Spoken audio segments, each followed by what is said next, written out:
Putri, NIM T 2019-1008.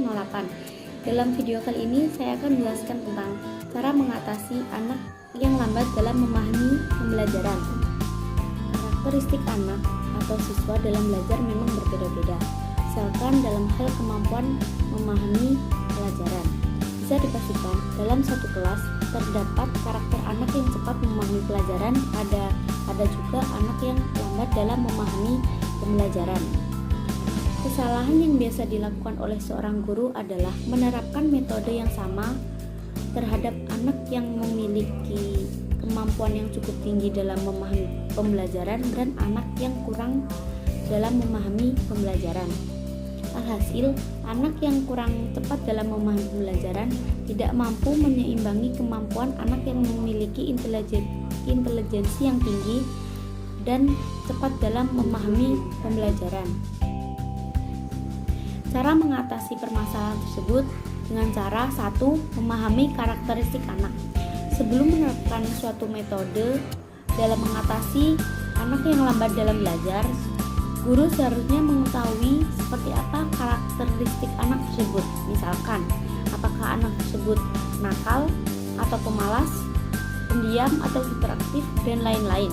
Hal tersebut bertujuan agar metode atau teknik yang digunakan untuk menangani anak yang lambat dalam memahami pelajaran bisa sesuai dan tepat, sehingga upaya yang dilakukan dalam menangani anak tersebut bisa maksimal atau bisa dikatakan berhasil.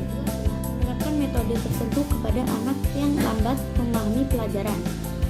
Nah, setelah mengetahui karakteristik anak tersebut, langkah selanjutnya adalah memilihkan metode yang tepat untuk mengatasi masalah anak yang lambat dalam belajar. Metode ini hanya diperuntukkan untuk siswa yang terkait. Hal ini bertujuan untuk mengetahui seberapa efektif metode ini untuk mengatasi anak yang mengalami belajar. Selain itu, anak yang mengalami kesulitan dalam belajar memang seharusnya mendapatkan perlakuan yang istimewa dibandingkan dengan siswa yang lain.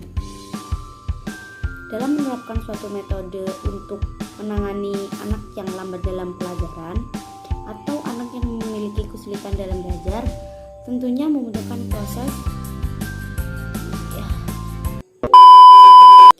membutuhkan waktu dan proses. Menerapkan suatu metode untuk menangani anak yang mengalami kesulitan belajar tentunya membutuhkan waktu dan proses. Tidak hanya satu kali uji coba, tetapi membutuhkan beberapa kali uji coba sehingga uji coba tersebut dapat dikatakan adalah menginginkan bukan duduk. Hal ini bertujuan agar guru lebih mudah mengontrol siswa yang terkait dan siswa bisa lebih fokus dalam menerima pelajaran. Dengan begitu, informasi atau materi yang dipaparkan oleh guru bisa mudah ditangkap atau dipahami oleh siswa yang mengalami kesulitan adalah memberikan tugas tambahan. Hal ini bertujuan agar siswa dapat mengejar ketertinggalan dari siswa lain yang memiliki tingkat pemahaman yang cukup baik. Namun, dalam memberikan tugas tambahan, diusahakan sewajarnya saja atau proporsional.